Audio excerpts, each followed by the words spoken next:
Welcome back, everyone. My name is Aaron Thompson. I'm the Executive Vice President at the Council on Post-Secondary Education, and it is my pleasure to introduce our next speaker, Dr. William E. Brit Kirwan.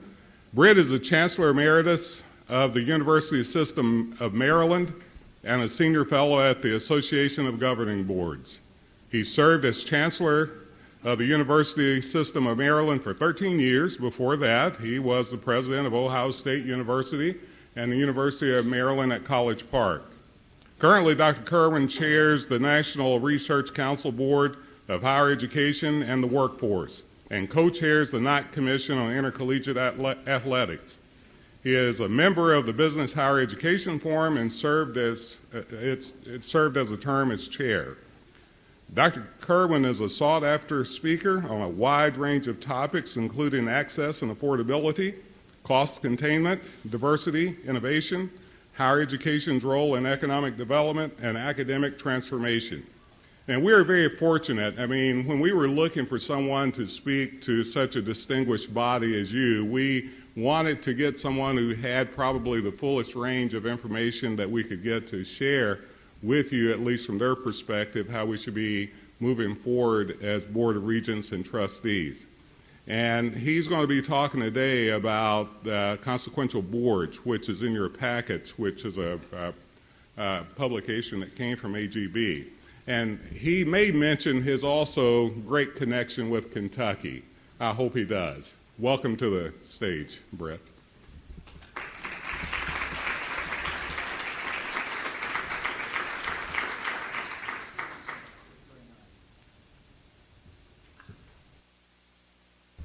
Aaron, thank you so much for the wonderful introduction. And let me just say what a joy it is to be back in the Bluegrass State, where I was born and raised. Although I've lived away from Kentucky now for 55 years, my roots and loyalties run very deep here. In fact, my dear wife Patty and I have a derby party every first Saturday of May. In keeping with the traditions of this great state.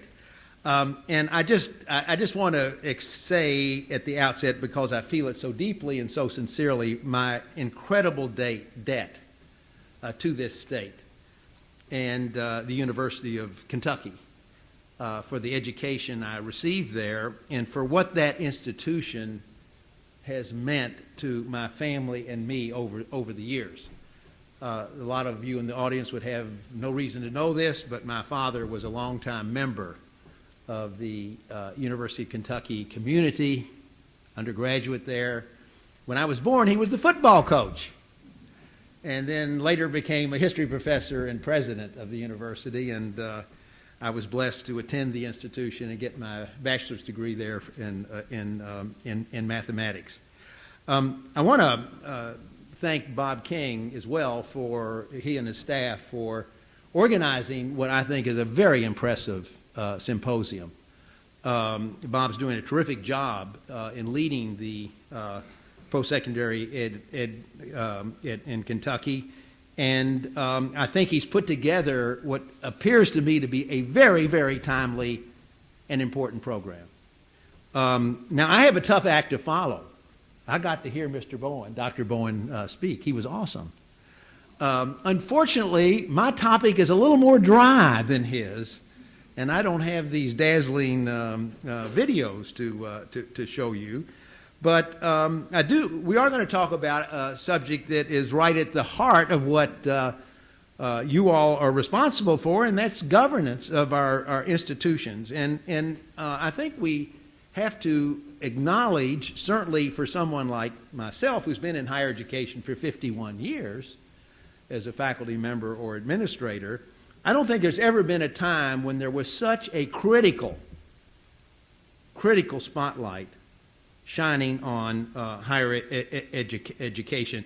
Now, there was a time, I suspect, when being on a college or university governing board was a cushy assignment.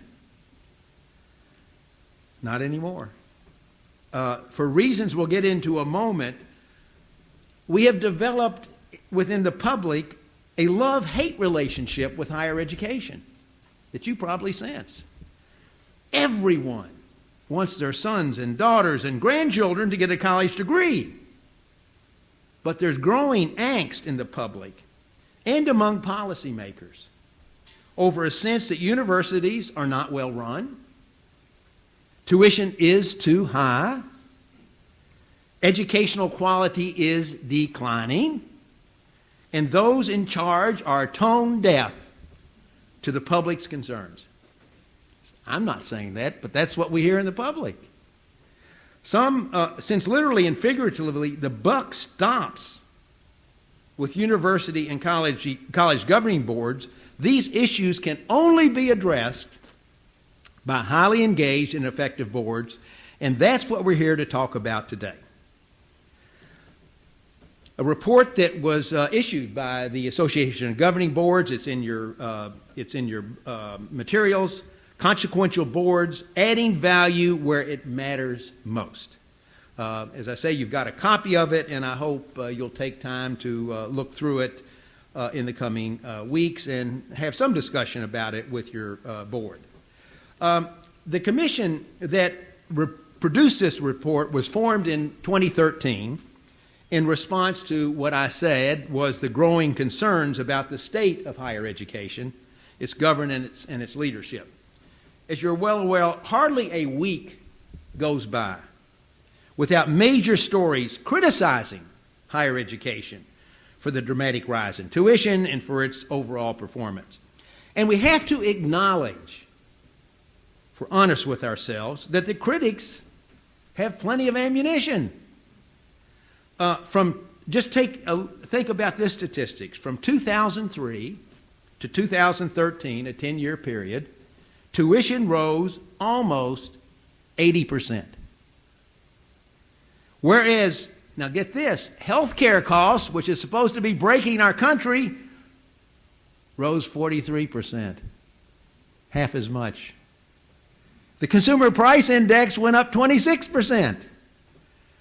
Graduation rates are too low, with six-year rates nationally, on average, hovering around 60% and not moving up. The Wall Street Journal had an article not long ago showing some schools with graduation rates as low as 10% over many, many, many years and still receiving federal financial aid for its students. The Department of Education just issued a report card, and believe me, that report card is going to change our lives because this was its first year, and policymakers are going to pick up on it. Let me tell you a shocking statistic in the Department of Education's President Obama's report card.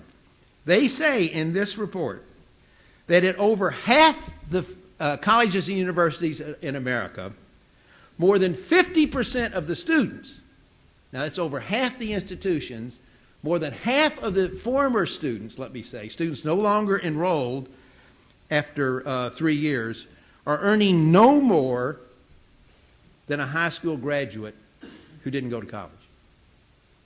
Now that's a piece of data that is going to get people's attention. The public angst has also been fueled by a lot of high-profile board president missteps in recent years. I'm sure all of you read about the University of Virginia, where a debate arose between the president and the board. The president didn't think it was it had risen to the level of her being removed, but it was a debate over how fast the university should move into this MOOC environment. We just heard about MOOCs. She thought they ought to go a little more gradually than the board. She's called in and told she's dismissed with no other advance warning, or the campus was stunned. The community was stunned. The state was stunned. This just seemed to come out of nowhere. A great protest arose on the campus, in the state. The president was reinstated. This at one of our nation's great public universities. Penn State University. I've been asked to serve on a number of groups that have gone up and tried to help Penn State University get over its difficulties. But at Penn State University, as I'll mention just in a moment, great university, one of the most important public universities in America. An incredible breakdown in communication between the president and the governing board. So with all of this happening, this was the context for the creation of this board. Now, this commission. The commission consisted of 17 members, presidents, chancellors, national experts, and we were fortunate to have as its chair the former Tennessee governor, Phil Breseden. Now, I know how hard it is for a Kentuckian to say something good about somebody from Tennessee, but he did an exceptional job. This is a remarkable human being. Harvard graduate, business leader, mayor of Nashville, and a very successful two-time governor of Tennessee. He was the chair of this commission. We had spent 18 months working on this report. It was issued at the National Press Club in Washington, D.C. in 2014. It was adopted by the Association of Governing Boards shortly thereafter. And it has in it only 7 recommendations. We wanted to be very focused and give recommendations that could actually be read, understood, and acted upon by a governing board. It's been widely read and used and will be the focus of this session. Now, as I go through these recommendations, I do want to make one qualification. These are recommendations that were drawn from looking at what is happening across the country. I'm not here to imply that any one of these, there's any one of these recommendations that you're not already following. You may be following some or all of these recommendations. And if you are, good for you, because I think you're following a best practice. But my hope is that in looking at what this report says in its totality, that you will be able to take something back from the report and this conversation that will be helpful to you. So let's get started with Recommendation 1. Recommendation 1, very simply stated, is that boards need to be the focal point of improving the value of their institutions and in restoring the public higher education's trust. This is basically a call on governing boards to look critically at how they're doing their business and upping their games.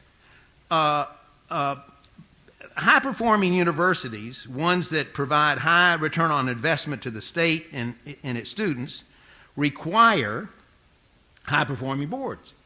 Underperforming institutions result from underperforming boards. It's just that simple. After all, boards have the responsibility to appoint senior leadership, establish major goals and policies, approve strategic plans, set tuition, and determine budgets. It's the responsibility of the boards to ensure there is a well-understood and executed division of responsibility among the faculty and staff, the administration, and the board.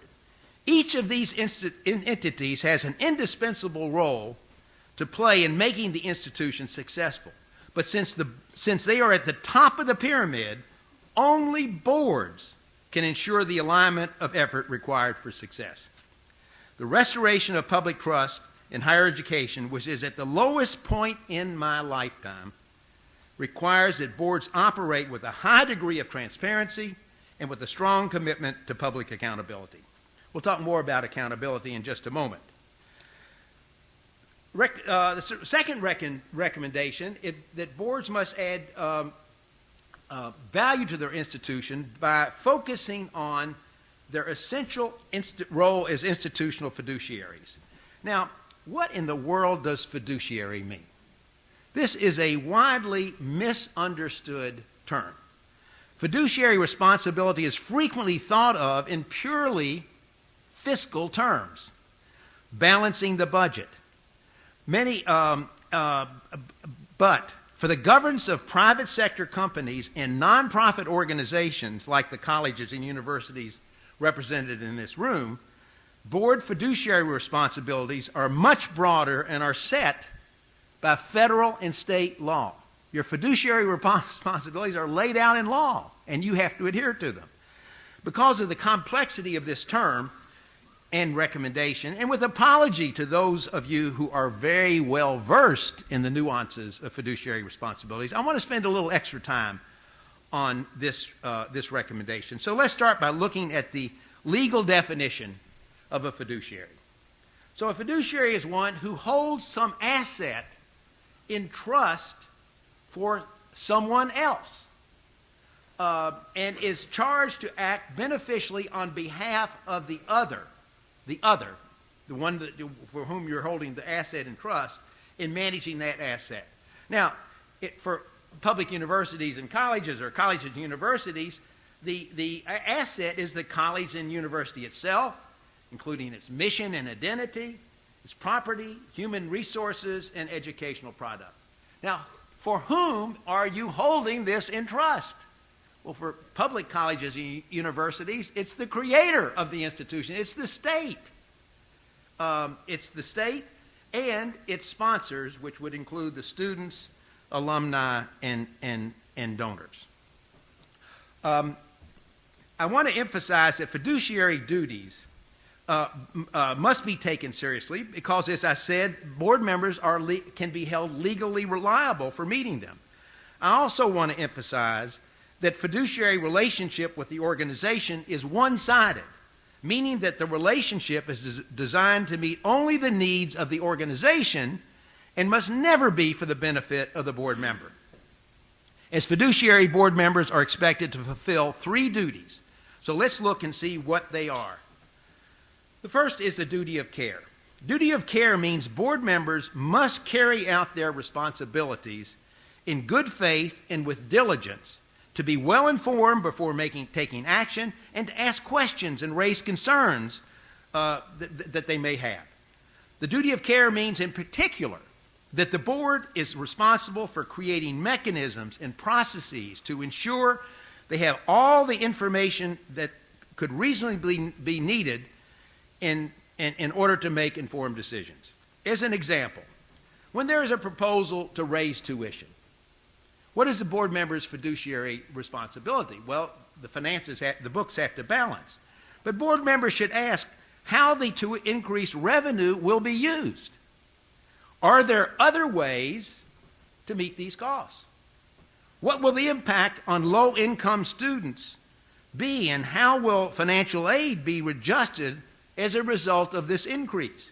These are legitimate questions, and the kind of thing a board member should be raised to meet their responsibility of duty of care. Duty of care also means board members are expected to hold in confidence all confidential matters. The duty of loyalty requires board members to act always in a manner that is in the best interests of the institution and never in their own personal interests or in the interests of outside parties. One example of this occurred in the state of Texas at a very fine university. The president of the university got into a dispute with the governor of the state. And this got to be rather public. You may have read about it. It wasn't pretty.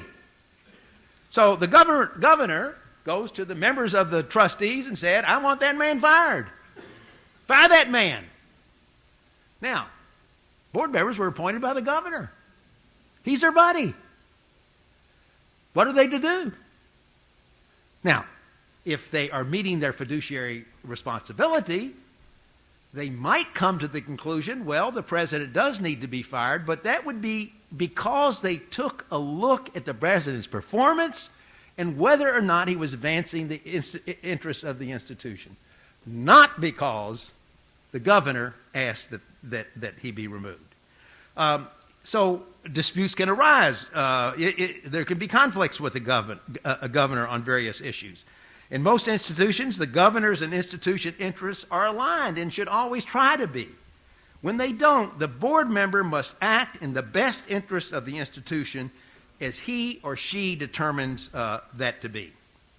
Finally, the duty of loyalty also requires board members to have and use conflict of interest policies. This is, in this day of an age of great public scrutiny of everything everybody does, this is such an important recommendation. I know that everybody has, at least at some level, a conflict of interest policy, but the attention to this policy in this day and age with social media and the access to information is just risen to a new level of importance.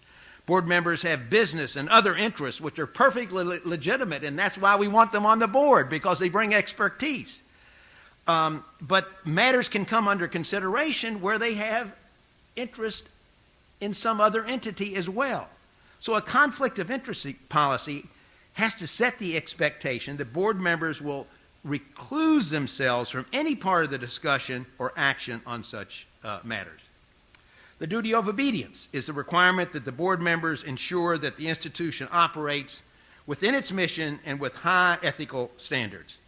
The duty of obedience also means board members are responsible for ensuring the institution is compliant with all federal and state laws. Recommendation 3. Boards must act to ensure the long-term sustainability of their institution, address financial circumstances, etc. In this era of public disinvestment in higher education, this recommendation takes on very, very special importance and will undoubtedly occupy an inordinate amount of time for board members now and in the future. Higher education, we in higher education are used to these cycles of boom and bust. You know, we have big investment from the state. Times are good. We get a big investment, and then times aren't so good, and we lose that, and then wait a few years, and, you know, by golly, it comes back up again. But this present era is different. We've had a decade-long period of disinvestment that shows no sign of abating. Let me quantify how significant the disinvestment has been. Nationally, we are spending, this is looking at national data, the same today per student as we did 10 years ago. There's been no change over 10 years. But guess what? The difference is that the proportion coming from tuition has risen from 25% to over 50%.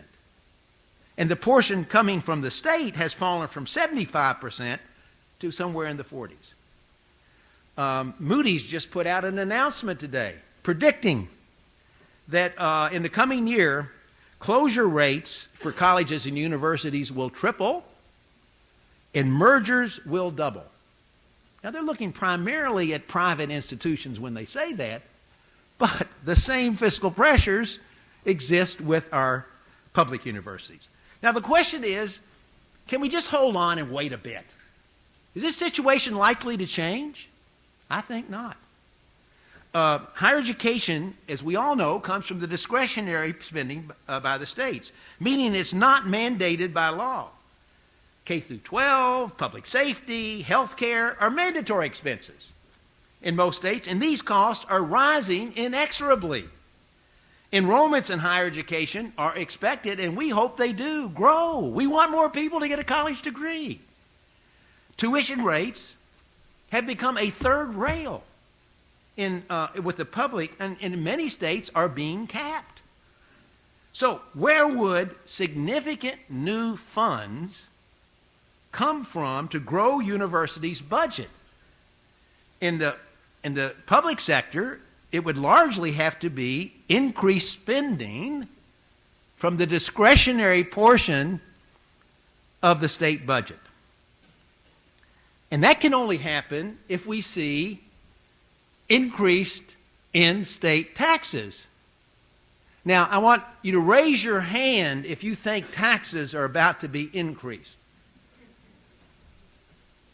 I don't see anybody raising their hand. So, as far as my crystal ball can see, universities and boards are caught in a very, very difficult squeeze.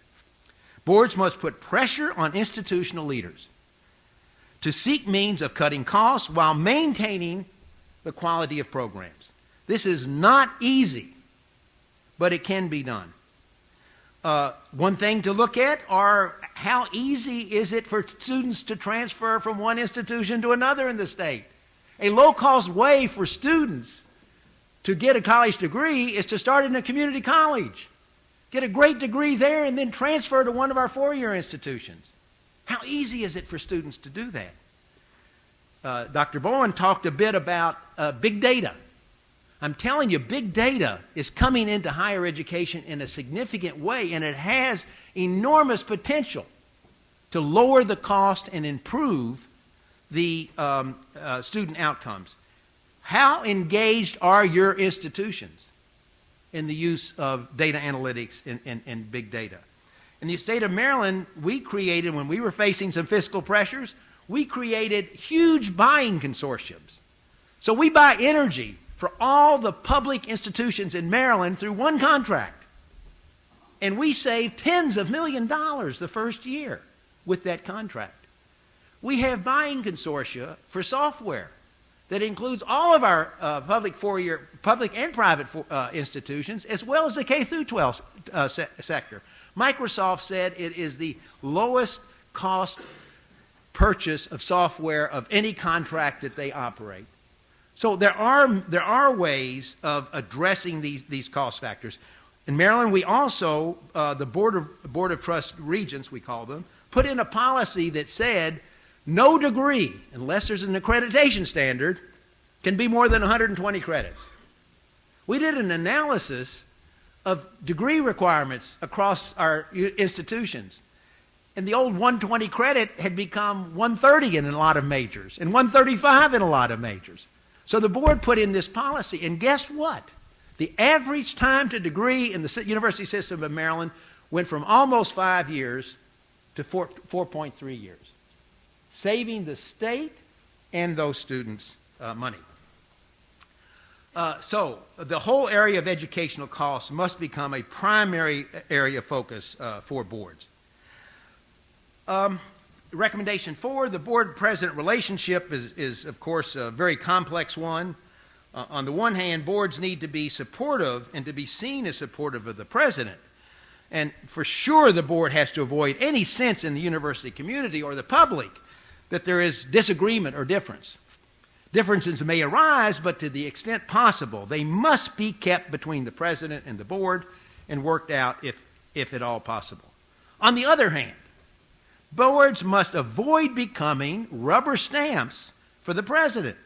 The board must be ready to challenge the president on complex issues where there are legitimate differences of opinion.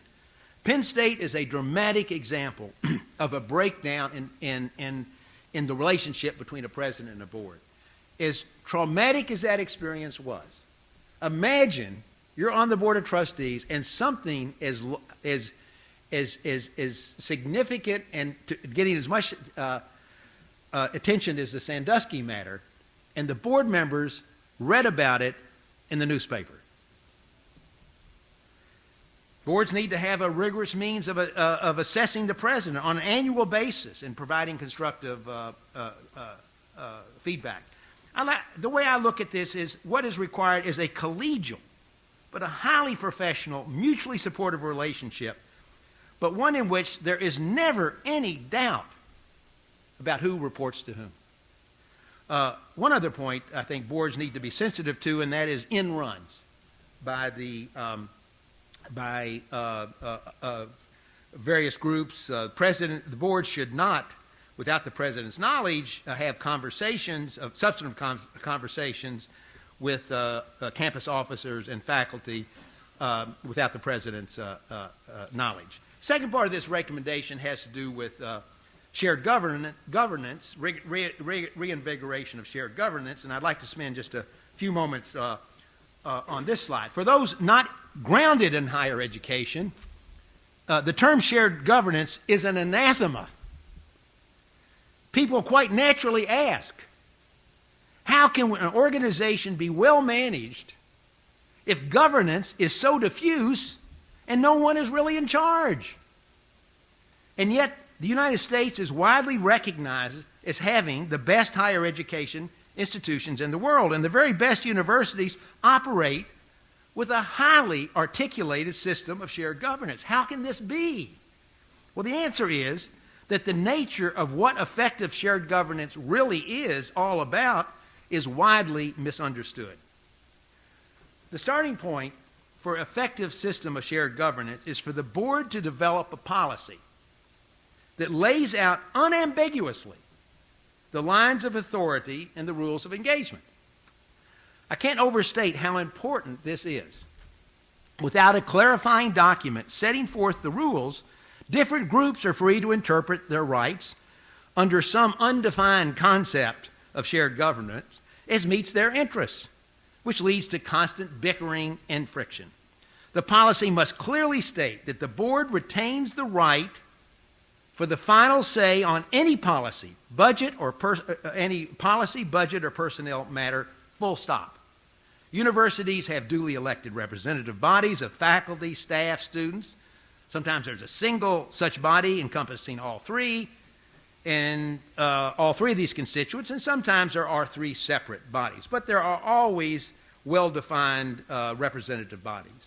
Effective shared governance means that the board and president commit to consulting, unless there is an extreme emergency for action, with the appropriate shared governance body before final decisions are made by the institution or board. It also means that the board shows great deference to the faculty on curricular and academic personnel matters. The faculty are, after all, the most knowledgeable in these areas. But again, effective shared governance does not in any way diminish the board's ultimate authority on all matters. One final comment on this topic. Higher education is in a very difficult period, a period where significant change will need to occur. Maintaining the morale and goodwill of those who do the work of the university is obviously critically important. A well-articulated process for consultation through shared governance is more important today, I would submit, than ever before. My experience is that even when decisions go against the desires of a group, the decisions are more likely to be embraced if there is a sense that the voices were heard and respected. Recommendation 5, boards must improve their own capacity and functionality through attention to the qualification and recruitment of members. Now, to do their work effectively, boards need members with expertise in a broad and diverse set of areas: finance, IT, HR, real estate, public policy, and the list goes on. While public boards are not self-perpetuating usually, I don't think they are in Kentucky, they can and should inform appointing authorities of gaps in critical areas and urge the appointment of individuals to fill these gaps. A comprehensive and thorough orientation program is crucially important, and I would say the AGB, the Association of Governing Boards, has good materials on the orientation programs. Finally, let me note that the selection of a committee and board leadership is a vitally important consideration. Appointments must not become entitlements or result from taking turns, but must be based on careful analysis of the expertise and leadership skills to be chair of the board or a major committee. Let me tell you what Ohio State, now a great university up across the river in Ohio that I had the privilege of being president of before, let me tell you how, while I was president, they later changed it, in part because I recommended it, how they selected their board chair. You were appointed for a 7-year term. And in the 7th year, you were the chair, whether you had the qualifications or not. Imagine in this day and age where leadership just becomes an entitlement because of longevity on the board. That's not the way to have an effective board. So Ohio State paid a consultant a heavy fee, and they came and changed that policy to a more rational way of selecting their board chair. Recommendation 6, boards must focus their time on strategic issues of greatest consequence. Now, at first blush, this recommendation might seem like, ho-hum, of course. We're only going to spend our time on things that are important, right? That's what we do. Well, let me tell you what. Harvard has a center that studies board governance. And the center regularly surveys boards asking how much board time is well spent.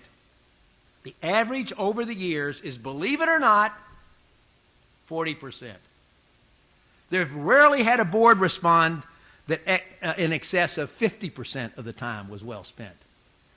2 points about that.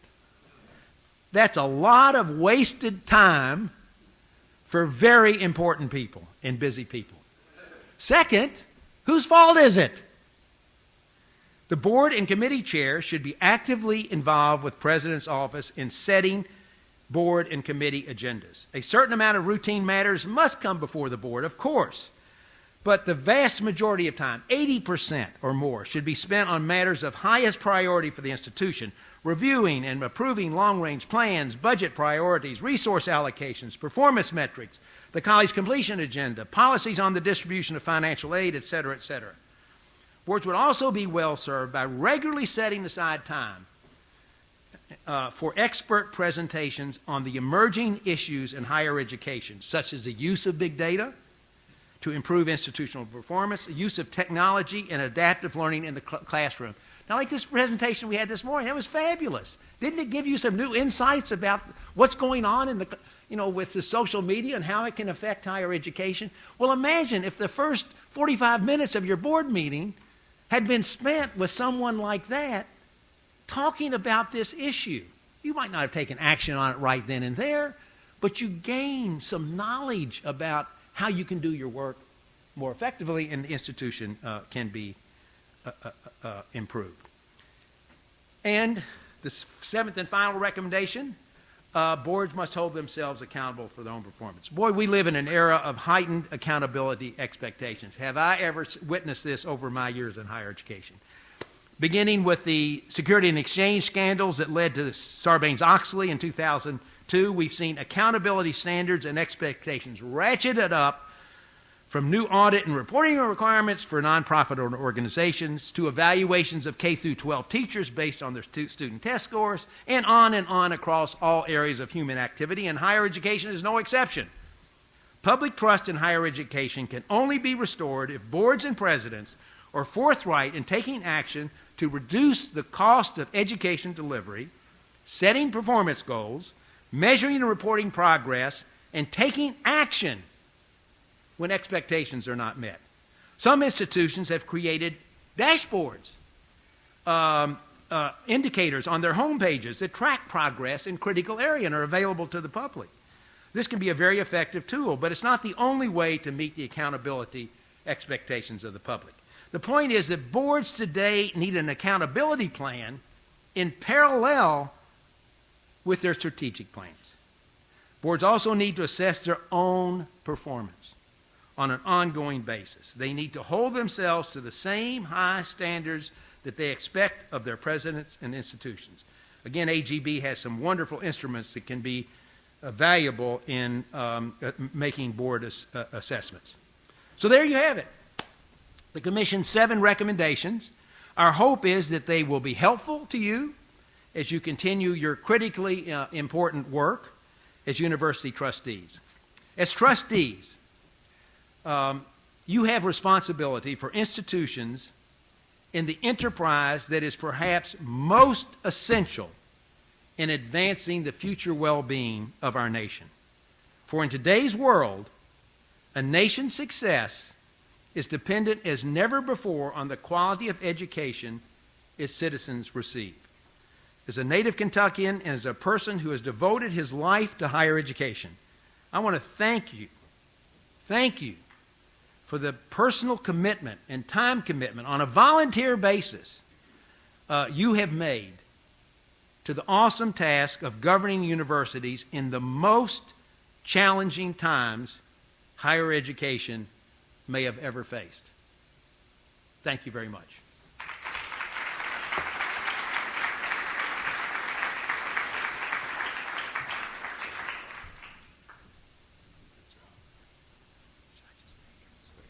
Thank you, Brit. What a great job for laying out to us. Truly, I'm sure most of you would buy into everything that was said, but to have you bring it to our attention in this way, we want to very much thank you for being here with us. And ask you to join in this distinguished panel. We're getting ready to introduce, and I'll ask you folk to come to the stage as I introduce you. This response panel is made up of some people I know very well, and one I'm just getting to know. I'd like to invite Dr. Karen Bearden, who's the chair of Kentucky State University. Dr. Bearden has, I'll let you read the bios in the book, but this is a person that's been appointed by 4 governors to several boards, NKU, K-State, Louisville, and so on, and she is a part of the AGB. We also have P.G. Peoples, who's the former chair of the KCTCS board and who's a current regent. And some of you know P.G. well, who's the head of the Lexington and Fayette County Urban League and very much an active education, I'll call him an advocate in K-12 as well as higher ed. Also, I'd like to introduce to you Bob Vance, who is a trustee at the University of Kentucky. And once again, I don't know Bob very well, but we're going to get a chance to know each other well. So, Bob, thank you for being here with us. And we have Donna Moore, who is on our board at the CPE and has been very much an engaged person in education throughout the state and now is the current chair of the Midway Board. So what we're going to do is we're going to ask this distinguished panel a series of questions, but we want to make sure that you think about what you want to ask them. So in about 40 minutes, 35 or 40 minutes, you'll get your chance to engage this board. And I'm going to start off, and I'm going to actually start from the end of the table and come this way this time. So PG, we're going to give you the opportunity, but I'd like for each of you to answer this particular question. When you think about the biggest challenges that are facing your board currently, what do you think can be alleviated, and what are the biggest challenges that we're going to be faced with within the next 5 years? One of the few times in my life that I did not want to be first. That I get a call. It's pretty simple for us at KCTCS, and it goes back to 2008. Since 2008, we've lost, 38.5 million?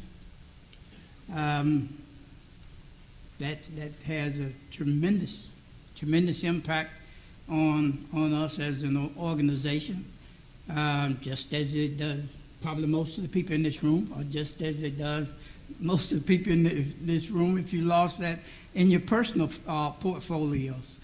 What that has done to us, it has resulted, number one, in us having to in 2015 eliminate 262 positions, and by doing that, one of the things we have done is create a savings in salaries. But when you go through that kind of a change, what happens? I think the speaker mentioned the boom bust.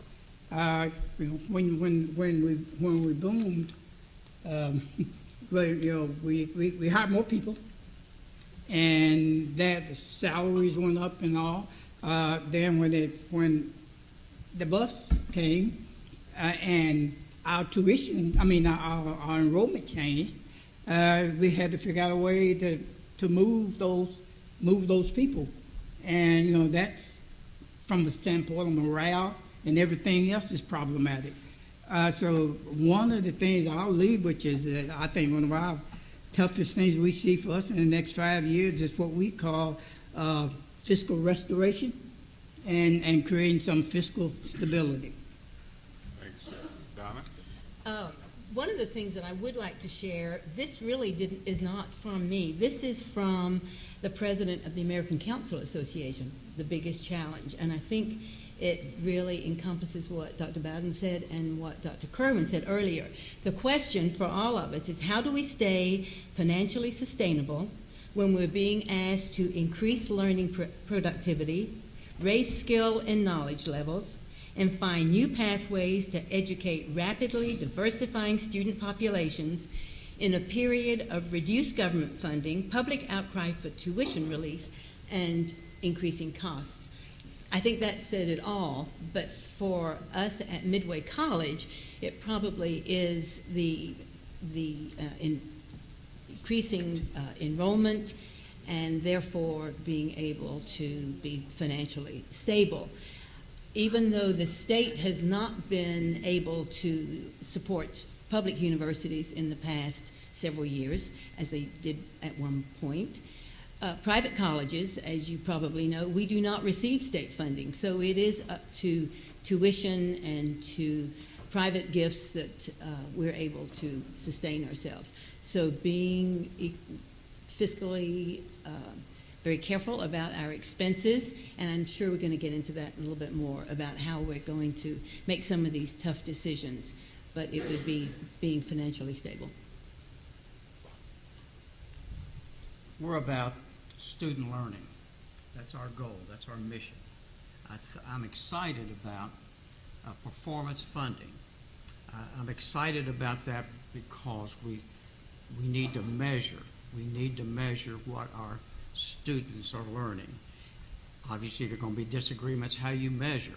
I think our charge is to, in this rapidly changing world, which is going to even change more quickly, how do we measure student learning? I think it's a process. There'll be a lot of disagreement about it. I'm excited about the fact that maybe our funding will be based on performance, so we will have to be able to focus on student learning. I think of one word, and it is performance. In my 28 years on governing boards, I have never seen as much pressure as well as opportunity for members of governing boards to do the right things for the right reasons. So I think the biggest challenge that we face now is performance, but not just performance at a very, very high level. We must, of course, be concerned about creating models, financial models for sustainability, but we also must make sure that we're committed to performing at a level such that we have access to education and quality education. So we need to perform at a very, very high level for all of our many publics, and that is the responsibility of the governing board. High performance begins with us. Oh, absolutely. Okay. I've talked so much, I don't know whether I should keep talking or not, but I think the finding ways to provide high-quality education at lower cost and producing better outcomes is, that's what we're going to have to do in higher education. I think the good news is there are beginning to be some examples out there that show it can be done. And it's a combination of using technology in the classroom. It's also using technology to study what goes wrong with students. And let me just give you one quick example. Some of you probably know Georgia State University in Atlanta, Georgia. Open admissions, high percentage of low-income students, 60% Pell eligible. About 5 years ago, they made an investment in big data and data analytics. And what they did was they looked at 10 years of data of why students dropped out of school. Where is it that they began to drop out of school? And they came to understand that in every major there was a clog point, a course that got kids off course. And so what would happen, according to the data, students would take the course over and over and over again, never pass it, drop out, get this, and go away.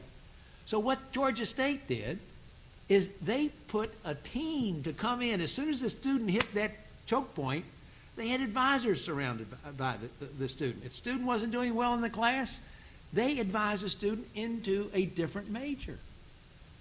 Their graduation rates have gone from the high 40s to the high 50s in a matter of 4 or 5 years. There is no difference in completion rate between majority and minority students in high income and Pell eligible students. So the point is, there are strategies out there. We need to get informed about them and use them in a scalable manner. I find your answers to be very enlightening and somewhat different than I would have expected in many ways, because in the past we tended to think that academic quality is left to the purview of the faculty and administrators, and we don't necessarily think about boards getting fully engaged in this. And we know what's happening in D.C. with the college scorecard. We know the push now to talk about academic quality, a way to measure that quality, whether we use the word assessment or not, we know we're going to be forced into thinking about what that means. So as you think about boards, as you think about that traditional unengagement necessarily into the deep area of academic quality, and you think about what you need to do, you mentioned some of this, but I'm going to ask each of you to go in a little bit more depth. What does it look like to be more engaged in the conversation with your campus about academic quality? Especially when you look at, you mentioned like Georgia State. We brought them to the state, by the way. Oh, you have? And talked to us, yeah, and we'll bring them again. But especially when you talk about issues of gaps, which has been a persistent issue, issues that not all of our folk are necessarily getting, quote unquote, the same outcomes as others. So how would you talk to us a little bit about how boards should be engaged in this academic quality discussion? I'll start. Okay. Okay, part of the engagement is making sure that boards have good data. And we've heard the word data used over and over this morning. So we need to make sure, with our Academic Affairs Committee as an example, that the board chair and the chair of the Academic Affairs Committee, and it's back to your point from consequential boards, in selecting the people who lead your committees and who are on your committees. Not everyone needs to be an academician, but they need to be people who understand that at the end of the day, all that matters is graduating people who are competent and capable, who can go out in the world and do what they're supposed to do. So it means asking the right questions about our faculty, the type of research they're doing, depending on the mission of your institution. How do we know about teaching effectiveness and quality? What measures exist internally, externally? So asking those kinds of questions, getting that data, and then board members have to do reading and understanding on their own in addition to the time that they spend in board meetings. What are our pass rates like in our various disciplines? If you have a teacher's college, how are our student teachers doing? How well do they pass their licensure tests, nursing, so on and so forth? Asking the people on campus to disaggregate the data. To your point, do we have courses where students who are passionate, for example, about being nurses, but somehow along the way, one or two courses derail them from their lifelong dream? Those are the types of questions we have to ask. And we have to go to the marketplace. If we're graduating a lot of people and they're not getting jobs, what are the reasons that our students are not being employed? Thank you. Sir? Something Dr. Kirwan said I thought was extremely important. When you start moving this ship and changing your approach, there are three levels you have to talk with. You have to have the board involved. You certainly have to have the administrator, the president and his staff, and you have to have the faculty. Those three people, those three groups have to all be on the same page. They can't all agree, but they have to have input. They have to feel that their thoughts are all included, and then the decision should be, we don't always get all we want. Some people will get part of it and part not. But if we agree as a group that this is the best way to go through a consensus, then and everybody feels they're part of it and participated in the decision making, then it's easier to move that ship. It's easier to move things along. The second point I think is important from my perspective is you talk about evaluation of boards, you talk about evaluation of your CEO.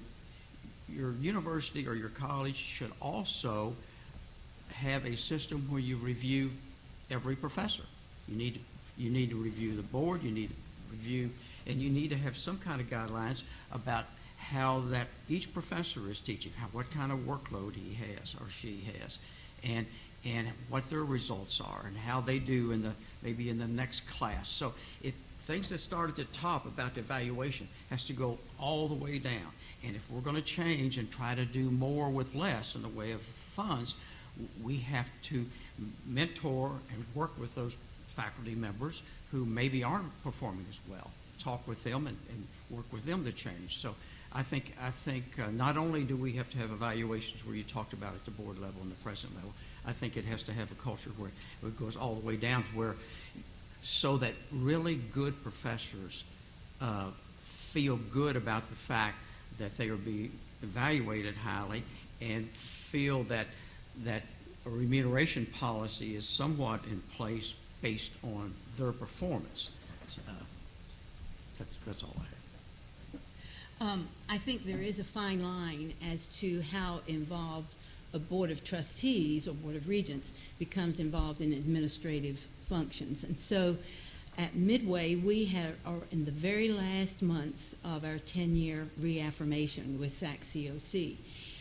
The QEP was faculty advising, and so the board was made very much aware of the importance of faculty advisors playing a stronger role with those students. The board was invited and participated in several of the meetings that the visiting team had with us, and I think being an engaged board is critical. But again, we hire the president then hires staff. The evaluations are done at that administrative level. So I don't know that it's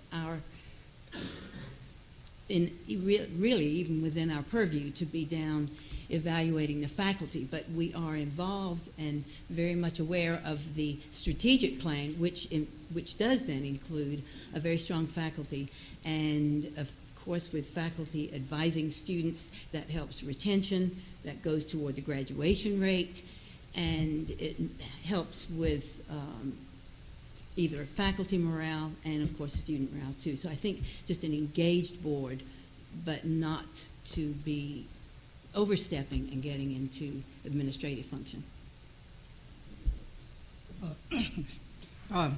One of the things that impressed me the most when I came on the KCTCS board was the fact that it was on a regular basis. The board was charged with the responsibility of monitoring performance measures. So as we talk about now moving into another era with the scorecard and so forth, to publicly be more publicly responsible and accountable, we say bring it on, because we think that's been our mantra. That's been our mantra all along. And not only do we talk about the fact that we've monitored performance and been accountable, is that we have examples out there where we've looked at our performances. And another thing about our performances is the fact that as an organization we're nimble, and that we are flexible and can make adjustments based more on the community needs. An example would be what's going on in Eastern Kentucky with SOAR. We got busy really quick getting ready to rev up to be able to be compliant with what was going on over there. So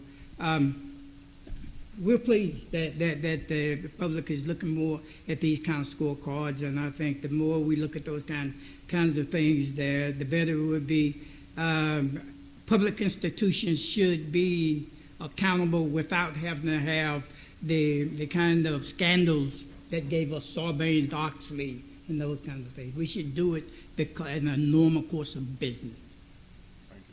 And I think my colleagues have offered some good wisdom in their comments. I do want to emphasize that something that Donna said, that the role of the board is to set policy, approve plans, set budgets, hold people accountable, but not to engage in management. I guess we've all heard the old term, noses in but fingers out, which I think is accurate. But in that vein, to the question you asked, I do think the insisting upon a post-tenure review policy is a very responsible thing to do in this day and age. And a number of institutions have created post-tenure review that requires people with tenure every 5 or so years to go through a rigorous review of their performance, and I think that's a responsible management tool in this day and age. Incidentally, I know for a lot of lay people, tenure is another anathema. Why should it exist? In reality, it's sort of going away. if you look across the country, believe it or not, less than 50% of the credit hours taught in America public higher education today are taught by tenure-track faculty. One of the things that's happened in these fiscal times is people have retired, tenure faculty have been retired, they haven't been replaced, people have hired structural faculty on contract. I think one way on the quality issue, and I liked what Karen said, I think something a board can do is regularly or see that there is some sort of regular process for surveying graduates 5 years out of college to see how are they faring, getting feedback on their experience. I think it's also can be useful to survey employers. How are our graduates doing? There are big employers in the state that take a lot of the graduates of the institutions, and I think that's another way in which boards can be informed about the efficacy and the quality of the education program. Thank you. Let's get into an area that traditionally is laid in your arena is financial responsibility, and for all the legislative members in the room, I hope we say this in a way that would make you even want to fund us more. But over the last many years, we've been cut about $173 million out of the post-secondary system, and the accumulated effect of that is close to $1 billion. And we know that tuition doesn't necessarily replace all of the need that's there. Now, it's clear to me that we're also, people like us at the TPE and other places are asking you to not let go of good quality, of the kind of standards that so much is required of you in today's time. So let's hope we get some refinancing for higher education this time out. But what kinds of items do you think that we need to pay close attention to ensure over the next 5 years we're going to have financial sustainability? And any of you can start.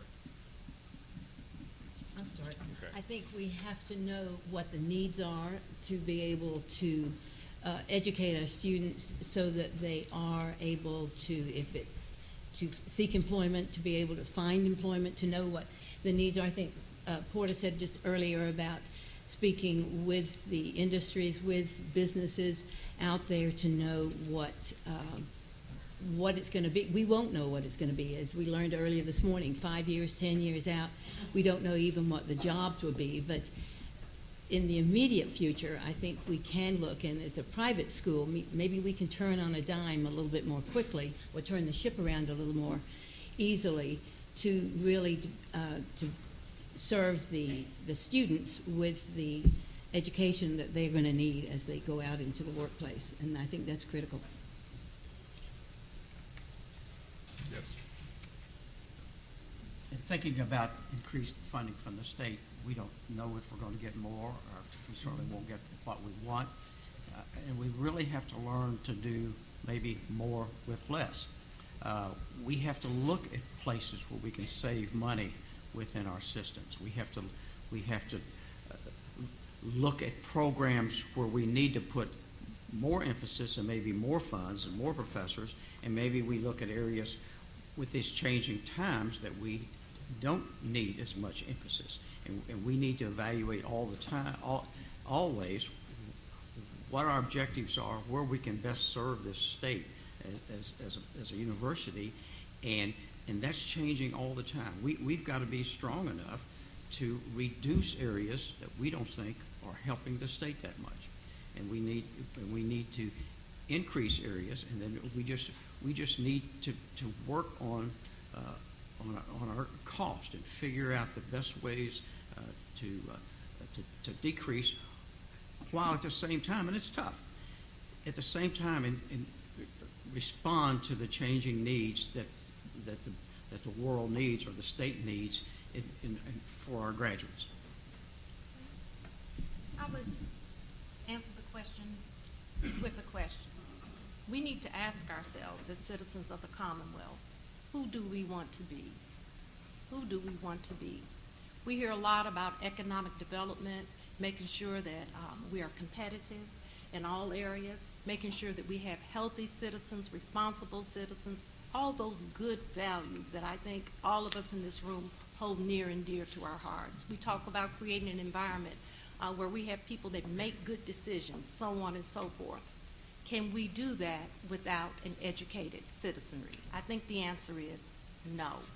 So we have to ask ourselves, who do we want to be? And if we hold those things near and dear, are we willing to pay for those things? And what does that mean? I agree with all my colleagues. We need to constantly examine our program offerings to see, do they still make sense?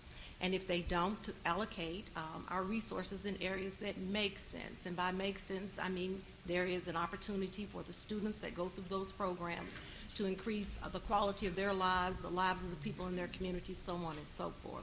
But I think we're at the point now where there's an intersection between who we say we are and what we're actually doing. And I know we don't have unlimited resources, but we also don't have an unlimited amount of time to right this ship. Where will the Commonwealth of Kentucky be in 15 or 20 years if we don't have very educated citizens and people who can make a big difference in the lives of our communities, the state, the nation, and the world? And I ask you this, I can't see very well from here. I really need glasses, and I won't wear them yet, but I'm going to have to get them. So, but looking in the room, I think it's fair to say that many of us are baby boomers, and then there are those of you who are younger than the baby boomer age. I think about this a lot. I've spent my lifetime thinking about it, but I certainly think about it now. Who's going to be in the nursing home with me?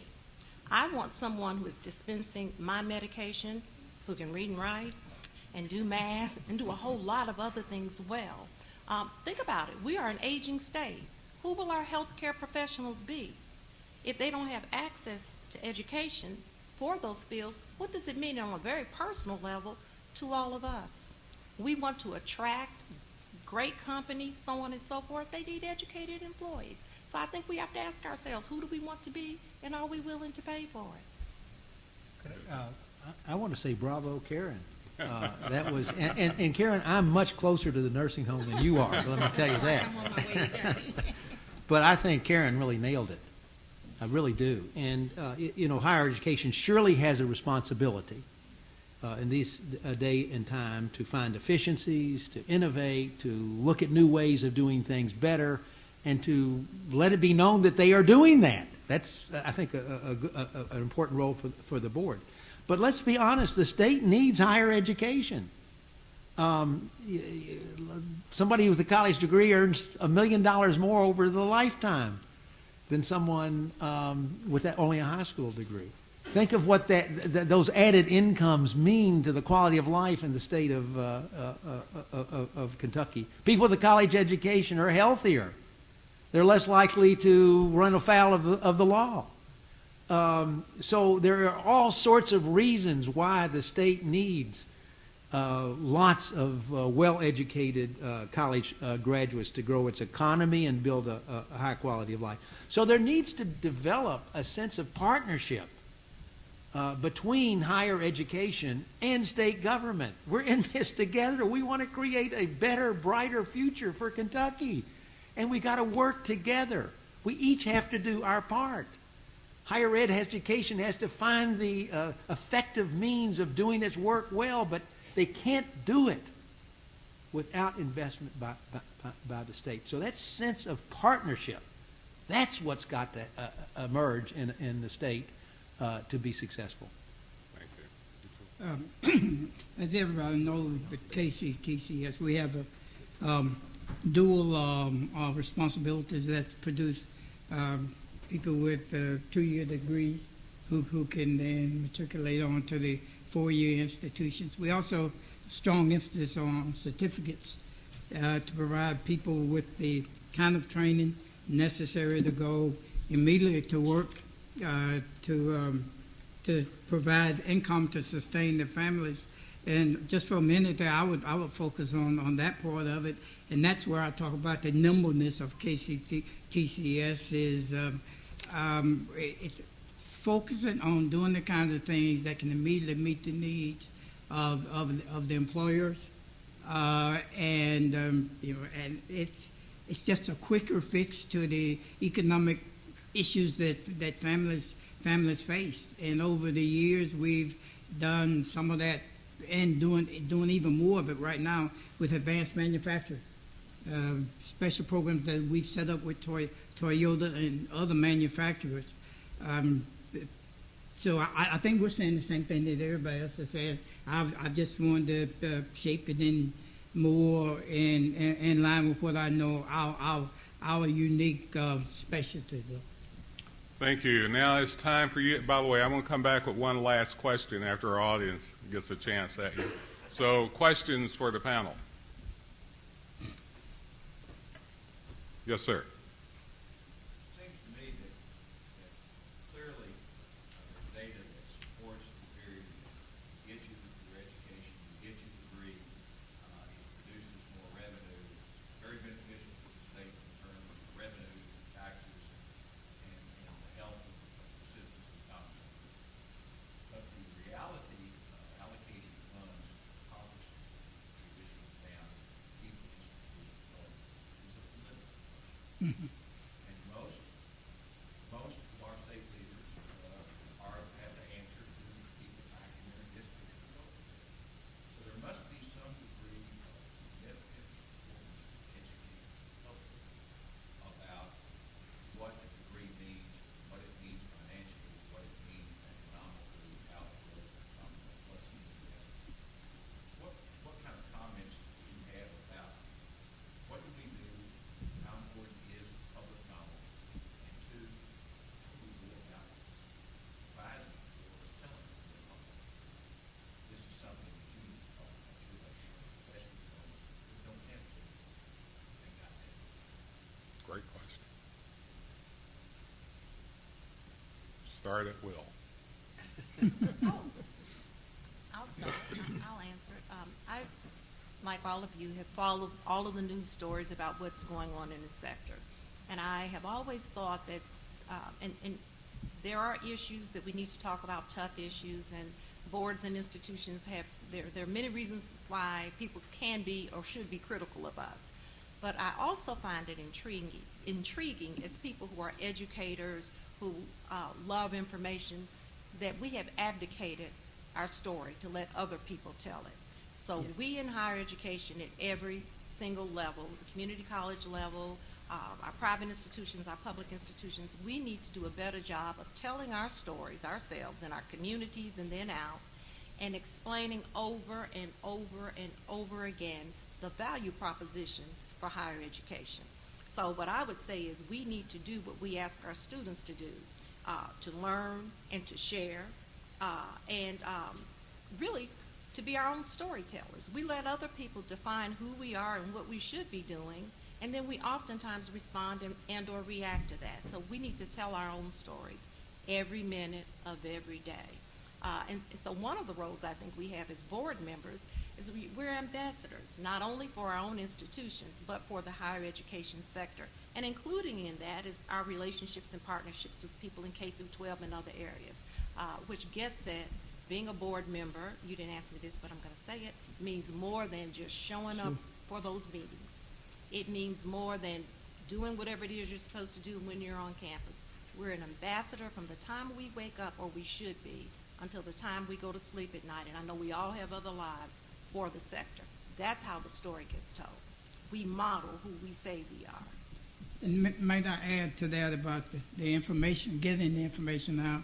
But one of the things that I think that I've experienced the most that's more problematic is not the lack of information, but the gross amount of misinformation that's perpetrated on the public.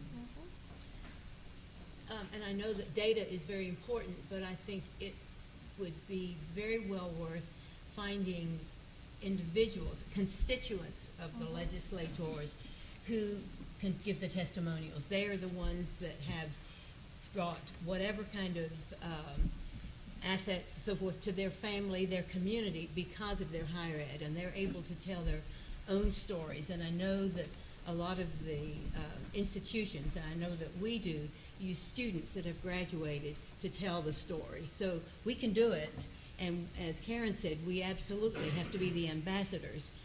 But the individuals in the communities that can go to their legislators and show this is the difference that it made for me and for my family and for this community, I think that goes a long way too. I think that's a great question, and I'm not sure I have an answer other than one example which won't apply to many. University of Kentucky has the hospital. It might apply somewhat to University of Louisville Hospital and a medical school. And we reached out, the hospital reached out to primarily originally in Eastern Kentucky to have collaboration and partnerships with other hospitals to try to increase their ability to take care of patients up to a level, and then we could take them if they were sicker than that particular area. And their need was more than that regional hospital could take care of. We also have some of our physicians in those, I say our University of Kentucky physicians in those hospitals to help and train so that the people can go home earlier and be close to their particular family. Now, exactly how you can implement that with colleges and universities that don't have that opportunity. Maybe there's some way we can do outreach to other schools to help. Maybe it's through, we were talking about technology, maybe offering courses, collaboration with different colleges at some of the areas away from the major cities to where maybe they can take either online or some participation. But that is a hard problem. That is an issue, and I don't know if that gives any ideas or some thoughts. But maybe we can reach out to other schools to where their credits certainly apply, and we can work with technology. I think you've asked exactly the right question and why we're in the situation we're in. I mean, the irony of it is, I think if you went to an 8th grade parent PTA meeting and asked how many parents would like to see their young people get a college degree, almost every hand would go up. But what there's the gap between what makes that possible and wanting the degree. I mean, the information isn't there. I don't think people understand how higher education is financed and the role of the state in making college high quality and supportive. So there's obviously a communication effort that needs to be undertaken to help people understand the role the state plays in building educational opportunity and quality at the higher education level. They get it at the K through 12 level, but they don't see that connection at the higher education level. Well, I'm going to take a moderator's prerogative and answer the question. As a lifelong Kentuckian, not that I wouldn't have done it if I wasn't, but as a lifelong Kentuckian and someone who's from Appalachia, I will tell you that the legislators I've talked to all know the value of higher education. So that's really, I don't think, not the issue. The issue is, as you ask, is helping to inform the public of the value of higher education. And the idea that we need to be able to talk to I go to Eastern Kentucky and other places around the state and even around the nation and talk with people about why do you want to go to college? And that answer is never, ever sufficiently answered, to me. So I think we're called upon as a group or as a body to talk about how the value of education can become that particular output that helps get generations far beyond where we're at now, as it did for me and as it did for many of you. But I don't think we have a coherent message. So somehow we've got to get together to shape that message and that we're all talking from the same book. And the other point that I will make is that we are leaving a significant population behind when we have this conversation.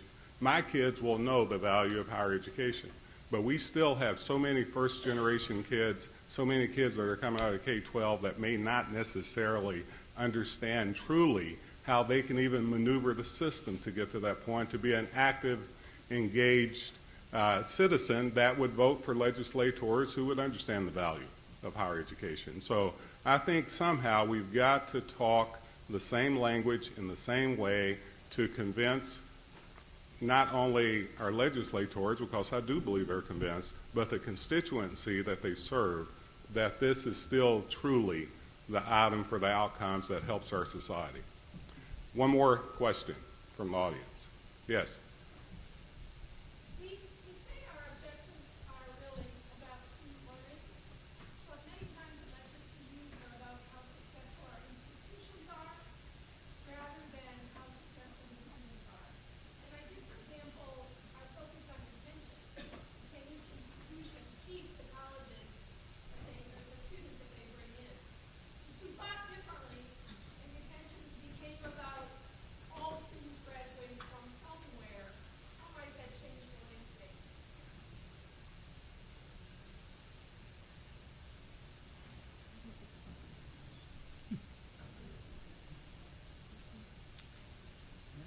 All right.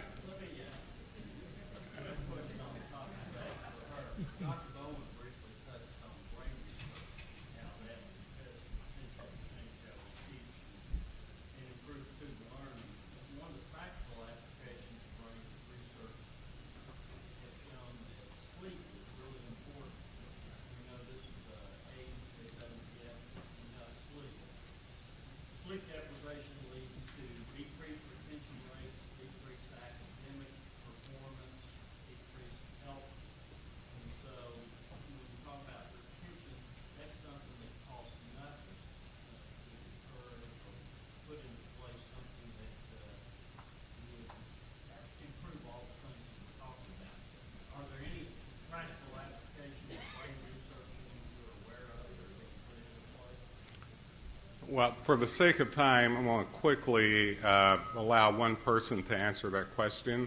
If not, I can give a response. What we know, and by the way, to connect it to, retention is not just about keeping them there just to keep them there. It is about student learning. Yeah. It is about output. So I would never get to the juxtaposition of quantity versus quality. It's both. And I think what we're trying to do in focusing on retention and graduation rates and time to degree is about engagement of learning. And we do have to move from a teaching paradigm to a learner's paradigm.